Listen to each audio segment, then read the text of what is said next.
All right. Happy fall, everybody. Welcome to another episode of Community at the Core, a Department of Community Affairs podcast. I am your host, Kaya King, Chief of Staff of the DCA. And I think we are on our third episode of this series. I feel like we just started it and we're already well into fall. And I'm really excited about this one. I'm going to consider this a special episode for folks who are watching as well. The goal of this podcast for folks that have been tuning in, we've had some great information we've put out about homelessness prevention, eviction prevention, our incredible data work. And I'm excited because it's also about our internal programs, right? Sharing the insights, sharing the wisdom, sharing the resources that the department brings to your communities each and every day in the state of New Jersey. And today we have the privilege of having two of our top subject matter experts in the arena of fire safety. And the why behind that is because this week is a really special week. This is Fire Prevention Week, something that's nationally observed and has an important meaning, I think, not just in what it symbolized in terms of some transition and transformation in the fire safety industry, but more significantly, what it does as a reminder for the work that continues to this day by our fearless leaders across the state who work as firefighters in fire service and who help keep our homes, our buildings, our communities safe. So I'm excited to have two of our amazing staff members here today, Director of Fire Safety in our State Fire Marshal, as well as one of our key staff members in our Community Risk Reduction and Fire Incidents Program. We have Richard Mikutski and Charles Smitty Lavin. Can I call you Smitty? Sure. Awesome. I feel special. That's only for the special ones. So welcome to you both. I want to do a little bit of bragging because I think as folks are checking into our podcast and kind of know the rhythm, it's not just about the folks we serve, it's about who's serving your communities. So I just want to share a little bit about you, Director Mikutski. Rich Mikutski was appointed by Governor Philip Murphy in April 2018 as the Director and State Fire Marshal of the New Jersey Division of Fire Safety. The Division of Fire Safety, for folks that don't know, is the state's central fire service agency. And they're responsible for the development and enforcement of the Uniform Fire Code and implementing public education and firefighter training programs. As the State Fire Marshal, Rich is the lead state fire official in charge of enforcing state fire codes, investigating fire-related injuries, deaths, and crimes, directing fire prevention efforts, and coordinating fire suppression efforts statewide. So just a couple things. Just a couple things. Casual. Prior to becoming the state's fire marshal, Rich served as a career firefighter for the Morristown Fire Bureau in Morristown, New Jersey, where he worked for more than 32 years. In 2013, he was promoted to the rank of captain, a rank he has held until his retirement in February 2018, when I think the state scooped you up.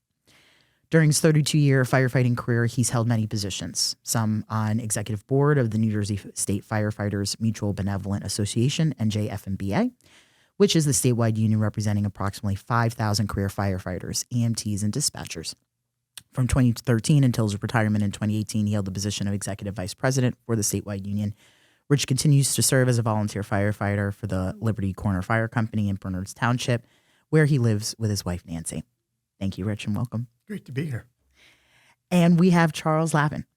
Charles is the supervisor of the Division of Fire Safety's Community Risk Reduction and Fire Incident Reporting Units.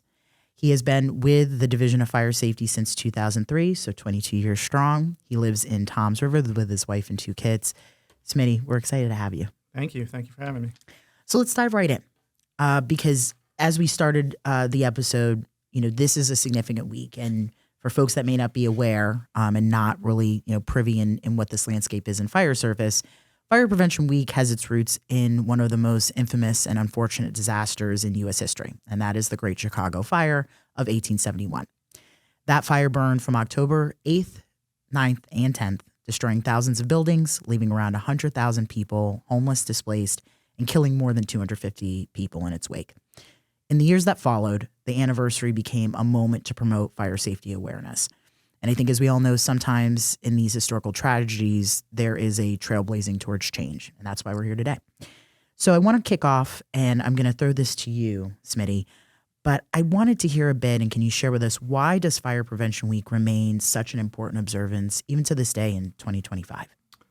I think it's a time to refocus. Not for us. As Rich will tell you, every week around here is Fire Prevention Week. But for those people that are not in the fire service community, they're thinking about a billion things that are not fire safety, right? The Yankees and Phillies are in the playoffs. Taylor Swift has a new album out. Yes. Politics and elections are going on, which people are thinking about just a little bit. Just a bit. So beyond that, when Fire Prevention Week comes around and their kid brings home a plastic fire hat or they see something on social media, it kind of gets them thinking about something else. Are we safe? Do we have a plan if fire strikes in our house? Are our smoke alarms working? So that's the refocus of people from their everyday lives to think about fire safety, even just for a day or for a weekend. Take a trip to Home Depot and see what needs to be replaced in their home. Mm-hmm. So I think Fire Prevention Week is almost like a holiday, so to speak, to think about that kind of thing. Yeah, I think the word observance kind of puts it perfectly, right? Because it gives that bit of a pregnant pause on, some reminders that I think we take for granted, but just that moment of checking that fire alarm is a make or break, right? That's all the difference in the world to take that moment. And I mean, to Rich's point, it's always Fire Prevention Week here, and we're always concentrating on it. Mm-hmm. But it only takes, a minute for someone to think, oh, I haven't tested my smoke alarm in 3 years or whatever it was, and you never know if that's going to wind up saving your life, saving your house, your kids, your pets. Mm-hmm. So just to think about that for a day or a week is important. And speak to me a little bit more about how you all keep that in the forefront, right? And as you said, right, it's an everyday lifestyle, I think, for you and the team. But what is the way in which you all try to make some targeted promotion or keep that topic alive, not just this week, but year round? Yeah, I mean, fire hazards and fire safety education is almost seasonal because of what people are doing in their daily lives. Mm-hmm. This time of year, we're gearing up for the holidays. And they present a certain list of challenges, whether it's Christmas trees or lights or candles or heating sources in the winter. In the summer, it's grilling, it's fireworks, it's putting gasoline in your lawnmower, that kind of thing. So there's always, every season has a sport and weather, and fire safety has their thing that's going on that we try to promote and put messaging out to what's timely for people. Right. So taking that back a little bit, and I think, you've obviously been, in this work, really understanding community need, interest, or where there's those gaps for about 22 years. If you had a magical way to just call everybody's attention to this work, right, to just bring everybody, world stopped, and everyone's going to kind of pay attention to what we're doing in the division, what would be a call to action or a reminder point that you would really want to be seated in folks if we could get that attention? I'd say the simplest thing, have a smoke alarm. Mm-hmm. I mean, at this point, there's no excuse not to have one. Go to the store, pick one up. If that's not a possibility, contact your local fire department or fire prevention bureau. They'll help you out. If they don't help you out, contact us. I mean, I've run the Operation Save a Life program for many years. The idea is for us to get alarms to the departments which go to citizens in New Jersey, but that chain gets broken. So if somebody reaches out to us, I've left smoke alarms on people's porches from Sussex to Cape May for the Mm-hmm. past 20 years, and we will help you out. There's no reason not to have one, and I think that smoke alarms are the most important thing because we can promote, as this year's fire prevention theme is lithium-ion batteries. Right. In the past, it's been about cooking, it's been about smoking materials. But if any of those things go wrong, it's the smoke alarm that is going to alert you to what's going on and get you out of the house. Mm-hmm. So that's kind of like the catch-all device that can really be the difference that saves your life. It's so significant to me, even in this day and age, and, it's simple but essential, but we still have folks that don't have that resource. And I think oftentimes people forget that you can call up your government entity. I know, people forget that and think, this is cost prohibitive or, the time. And it's like, we're here and available. And I think that's very helpful for folks to know. Right? Yeah, absolutely. Now, hearing a bit about how we're looking at, reduction in risk, engaging with our communities, the education, these are a lot of parts that for me, not being in fire service and really getting educated about the work that the division does, I don't think people realize, right? I think when you think about fire service, you maybe are just thinking about firefighters. And there's so much foundationally that this industry does directly and indirectly to really make sure it's an intentional network of support, right? As we're promoting that fire service. I want to go to you, Rich, a bit because it seems like now more than ever, firefighter recruitment and fire service industry recruitment is hitting a bit of a tipping point. And, from your eagle eye view, what makes joining the fire service so rewarding and unique, I think, to other types of industries? Sure. Well, the recruitment isn't just an issue here in New Jersey. It's nationwide. I've been involved on a national board that we look at recruitment and retention for a couple of years now, and we get feedback from states, all the states, and we're all in the same situation. A lot of it is because of people just don't have the time to commit. There is a training aspect that has to be met. Here in New Jersey, to get your Fire One certification, it's a 200-hour course. A lot of people are working 2-3 jobs that don't have the time to spend on the couple nights a week and weekends for 3 months to get the certification. That's one. Part of what we try to do, we have career and volunteer fire departments here in New Jersey. We try to go into the different towns and use that diversity in the town to attract interest in the fire service. You can have young kids who, since they were 5 or 6 years old, have wanted to be a firefighter. Other people that may come later in life. We see a large transition from our military. When they get out of the military, they're taking the test to become firefighters, and they're joining volunteer fire departments because it's that need, that feeling that they have. They want to help. They want to be part of the community. So there are some of the groups that we focus on. We also promote the ability to advance in the fire service. In the fire service, we have our ranks. Your firefighters, lieutenants, captains, battalions, so on. And we use that ability for advancement as a tool and as an education to draw an interest into the fire service. So, and then there's also the strong community ties. Those, especially in the volunteer departments, you live in the town that you're going to be volunteering in. So you have that tie. With sometimes with the career departments as well. You've either lived there or have grown up there. You may have moved out, but you still have that tie from when you were growing up. So we use those things to try and attract and to try and enhance what the fire service does. I love some of those insights that you noted, especially I think there's a lot of assumptions that our youth are like apathetic or that they don't want to be in their communities and work, right? Like it's almost this illusion of, they're going to be here in their communities and then they're heading to big city or they're going to these things. And I have found, and it sounds like you both have found, more often than not, I think some of these aspiring young professionals, they want to work where they live. And I think they want to feel like they're looking in the mirror and they're really contributing to the world around them. And it's a really exciting pendulum shift. And this career seems to really align with, I think, where a lot of young folks are looking to find value and find something with meaning. It's not, I think, enough. I think there's this assumption, they only want telework. They only want to, earn this amount of money. And I was like, I think there's intent and purpose. I think that we've actually are seeing a really exciting upswing. So, and that dovetails into, another question I had for you, Rich.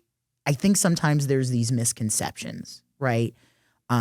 People may have a very limited view about fire service or being a firefighter. What have you found to be some misconceptions that you've run into kind of in your experience in the industry that you would want to just clear up or kind of break those assumptions that are out there? Sure. Some of the misconceptions are that just the title itself, firefighter, that is all you do is put out fires. There are so many different things that you can do within the fire service. The fire service is not just putting out fires. It's EMS work. It's rescue work. It's fire prevention work. So there are so many offerings that the fire service has to, if you don't want to actually be a structural interior firefighter, there are so many other things that you can get involved in. Fire prevention is one of the biggest. That is what we key on here at the division, because with a strong fire prevention program, you hopefully put the firefighters out of business. Right. But so it's there are so many things that you can do. Like I said, fire prevention. There are larger departments who have people who actually do charting and graphing and record keeping and track changes in the fire service. So it's not all dragging a hose and climbing a ladder. There's a lot of there's a lot of interior work and safer work. I'll put it that way. Right. That you can be involved in.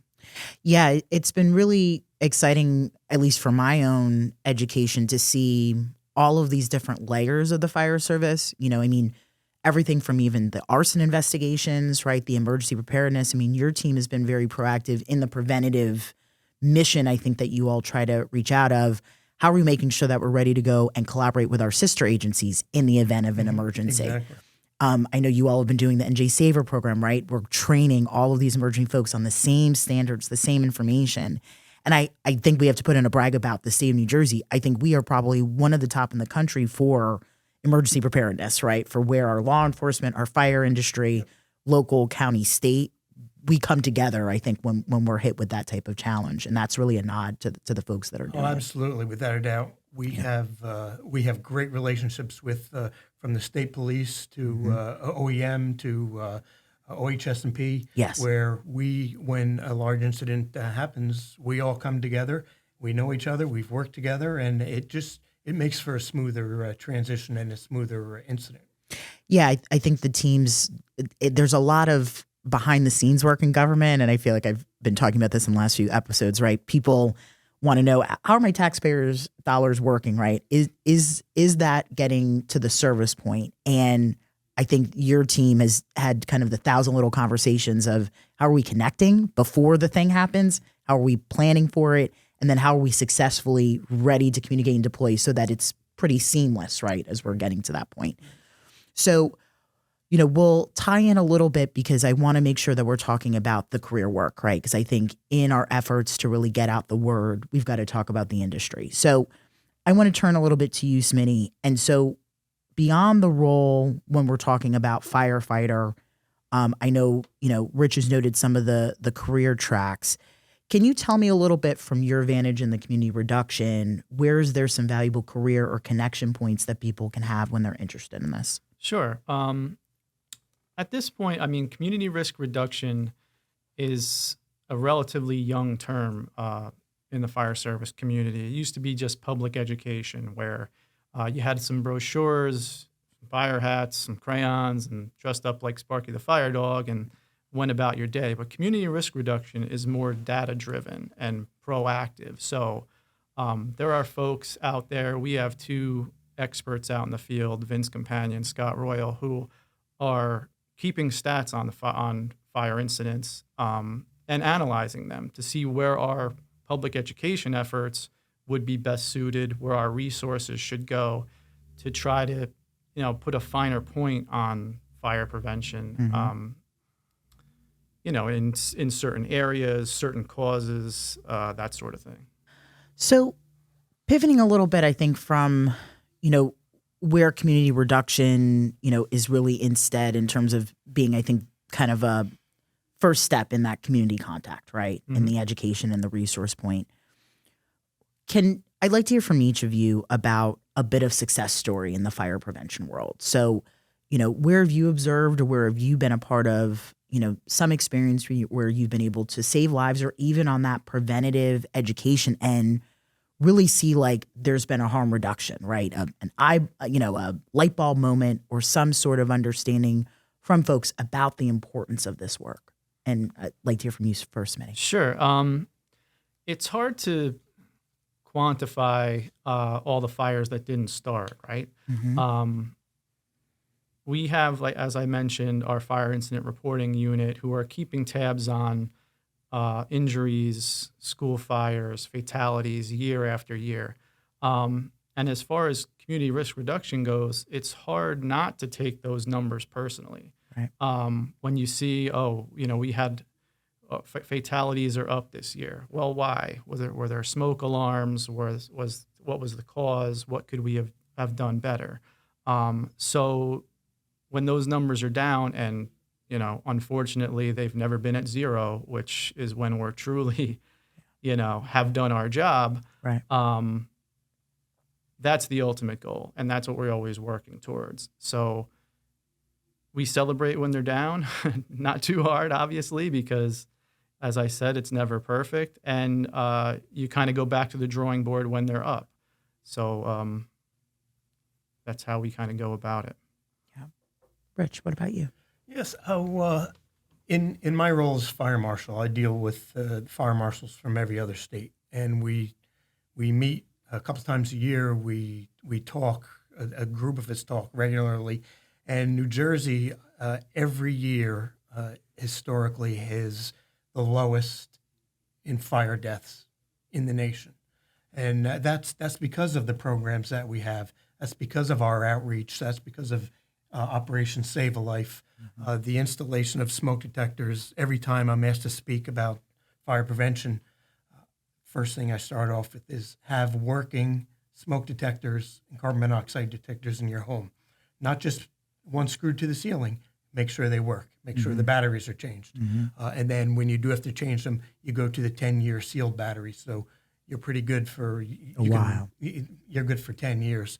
But New Jersey, like I said, historically is the lowest in the nation, especially with our 9.2 million people and our housing density. Right. It's a great tribute to not only the program that Smitty runs and the division, but to the fire prevention programs across the state.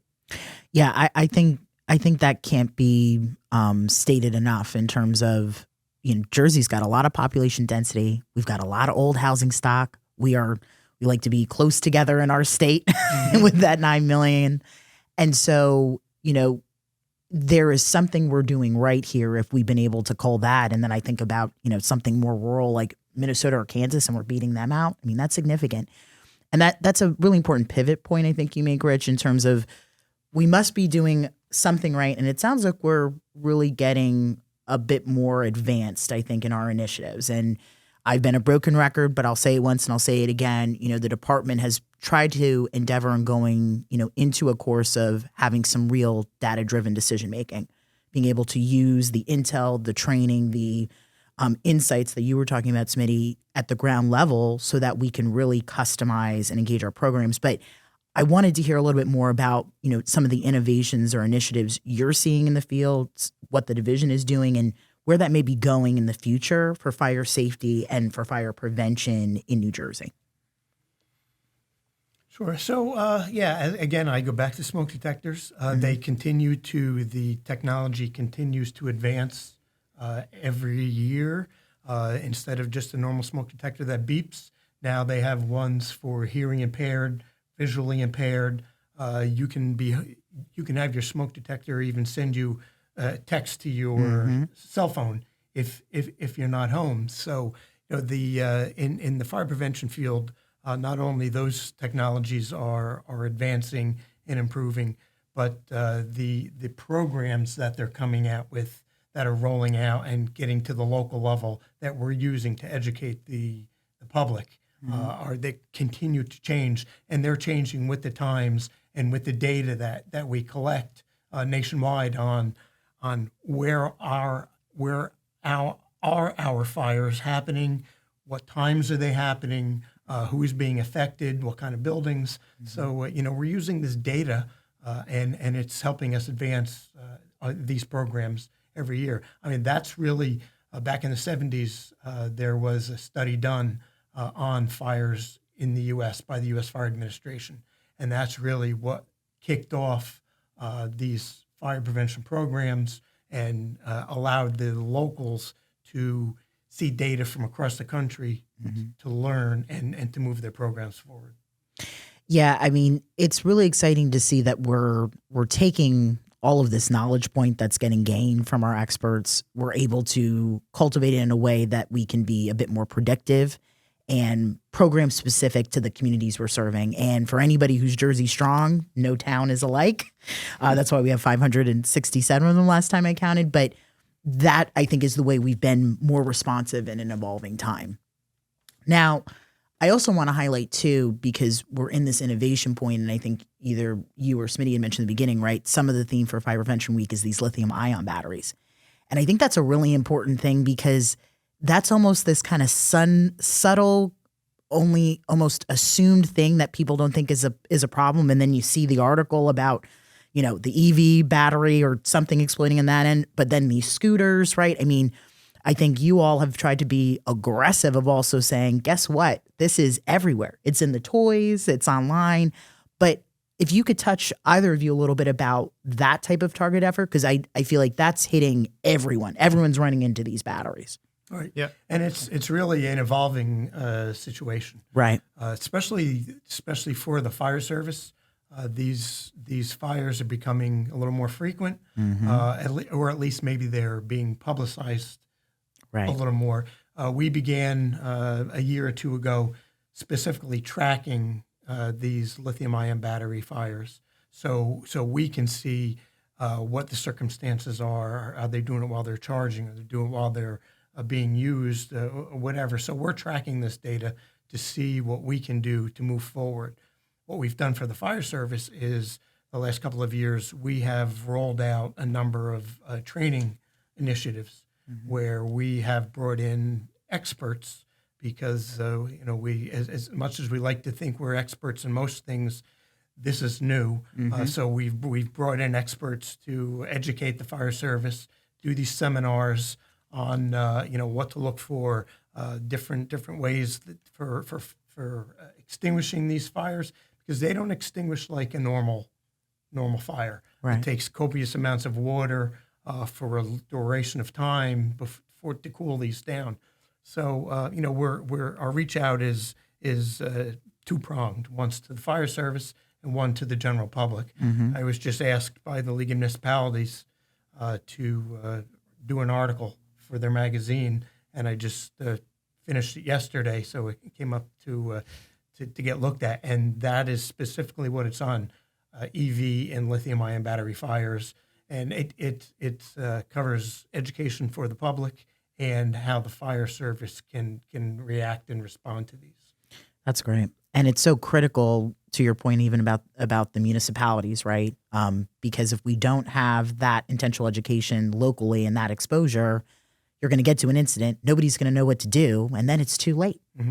Smitty, anything to add? Yeah, I would just say I probably should have mentioned this before, but this year's Fire Prevention Week theme is Take Charge of Fire Safety, lithium-ion batteries on our homes. And that's the perfect example of the National Fire Protection Association, NFPA, using the community risk reduction process. The data said this is where incidents are happening. This is a hazard now. This is where things are going. So we're going to create messaging to counteract that. So the message this year, as I said, Take Charge of Fire Safety, is concentrating on buying the correct chargers or products that are UL approved, and then when you have them, charge them safely on a hard surface, not underneath your pillow at night. And then when you're through with them, recycling them in the correct way. So it's kind of like your life cycle with the lithium-ion battery, which, they're on our person, they're in our homes, our kids are using them every minute of the day almost. And these batteries the point of them is a lot of energy in a tiny area. So we want to make sure we're using them, charging them, and disposing of them correctly. Yeah, I mean, I didn't even realize, and in some of the resources you all have even shared, and I think we do it internally, right, to even share with our own staff. But I mean, those universal labels, right? I can't tell how many times you get a quick little Amazon ad, and you're like, oh, well, this is $5. Why wouldn't I buy this? And it's like, oh, it's $5 because it hasn't been tested. It's $5 because there's no assurance point, and it hasn't gone through quality control. And then, like you said, you're charging on the phone. Life moves fast. And then you've got something that could create a major fire issue. So I think it's a perfect theme for this year because everyone is going to deal with this in some way, shape, or form and should be proactive about it. I want to, end our session because there's a tremendous amount of information you both have shared, but we are community affairs, so we always start and end on community. In terms of how we're educating in that community risk reduction work, Smitty, I've watched you have, I think, an incredible way with a lot of different audiences. You are, captivating with the youth. I suspect this is talking to a variety of people with different backgrounds from different perspectives. How do you and the team and Rich make sure that you're adapting the education to these different audiences so that it just resonates and stays with people? Sure. I don't think fire safety education is one size fits all. I mean, something that's going to appeal to little kids or middle schoolers or high schoolers or senior citizens is all going to be different. I mean, we have programs in the school. We have a fire science program, the Fire Bowl, which you saw. We have an artistic contest, fire safety posters. For seniors, we have obviously Operation Save a Life that gets out the smoke alarms and carbon monoxide alarms. And for the seniors, we have more printed materials, just a little more old school. So I think it's just a matter of being out there and figuring out how to relate to each group, and then that's how you get your message across. Can one of you tell me maybe just a quick experience of you were able to share these resources, information, and somebody kind of let you know, hey, I read this thing, or I heard you speak, or, my kids went to, this fire department and this was helpful. Have you heard any of that feedback from our residents at all? Yeah, I've actually been, after an educational session, approached by someone saying, I really didn't know what the fire service does, but it really interests me. How do I go about learning more or becoming a volunteer firefighter? Wow. And I told him, I said, listen, the best thing to do is talk to somebody who does it. Talk to somebody who has done it. Go to your local firehouse. Spend a Monday night with them while they're having drill night, just to see what they do. Talk to those. You're not going to learn any more than from someone who does it. Yeah. So that if your interest has been piqued, really, really learn all you can about it, and then make your final decision. But that was also at a job fair that we did up at Kean University. Oh, wonderful. Yeah. Wonderful. Well, and I think those are important points in some of this too. And I know we haven't gone into all this. And again, for folks that want to learn more, check out the department's website, Division of Fire Safety. There's a lot of great information. But, you noted our volunteer firefighter community. And I got to give a shout out to both our career firefighters, our volunteer firefighters. I am just learning this industry, and I think it's worth kind of saying that's a perfect opportunity for folks to cut in. I feel like, the firefighter industry is very welcoming. I feel like if you were to just go to your local firehouse and say, hey, I have some questions or interest, they're ready and willing. Absolutely. So I think that's an important plug. And what I love about this state and what the division has done, and I think our volunteer career service is, it's very collaborative. There's a support point, and we need our volunteer firefighters as much as we need our career. So, to your point, if you just want to get a little curious, figure out how you can volunteer that time, I mean, that's a master class right there and can really create some opportunity, and you can do that today. Sure. And so many departments now have mentorship programs. They have outreach programs to the communities to garner that interest in the fire service. And what we've been able to do here at the division, we had a regulation changed our regulations a couple of years ago, and we expanded our junior firefighter program. So before you're 18, when you're 15 years old, you can join a department as a junior, and you're somewhat limited as to what you can do, but it really gives you a good taste as to what the fire service does, and you can do a little hands-on, and then you can transition, if you like it, transition into a full-time firefighter. Yeah, that's an incredible pathway, and to any of the high school students, right, the middle school students, those who are trying to figure out their path, that's a great intro point that you can get a little experience right in your community, and hopefully get that bug to join. So I want to end, I think, with a little bit of something personal, because I think at the department, and I've said this in other episodes, we've got a contingent of people here, public servants, that don't just do the job for the job. I think you got to want it, and you got to love it a little bit, and it lives with you. And if you both could kind of, I think, end this episode today and share a little bit about, in your time in industry, right, decades of experience between you both, what's been a moment or something that's happened that's enriched you personally or professionally? What's made you want to stay and be a advocate for this work? For me, anyway, I mean, I know it sounds corny, but I love New Jersey. I've lived here my whole life. I grew up in Woodbridge. I went to Rutgers. I live at the shore now, and I'll be at the shore when I'm retired. So I take a lot of pride in that, first and foremost. And as Rich said, putting us at the forefront nationally of fire safety, the lowest fatalities or incidents or whatever it may be. But more personally, I come from a family of public servants and firefighters. You mentioned that I go by Smitty. My grandfather was Captain Charles Lavin, who went by Smitty from City of Elizabeth. My dad is a retired fire captain from Elizabeth. My uncles, my cousins are still there. Our Captain Danny Byrne is still there. So when we're preventing fires or striving to prevent fires, we're protecting the firefighters too. I mean, the less times they have to go out and run into those burning buildings for people, we're not only helping the people, we're helping them as well. So again, I take that mission personally, and over the past 22 years, hopefully there's success stories out there that we don't even know about, and hopefully there's many more to come. Well, it doesn't just run in your heart, it runs in your veins then. Absolutely, yeah. It's in your blood. Service. That's right. Rich, what about you? So there's a saying in the fire service: you're either on the job or you're in the job. And when you're on the job, you're just going through the motions. And there are those who just do. They come, they do their job, and they leave. Then there are those of us who were into the job. Even when I retired in 2018. It is something I had done for 34 years.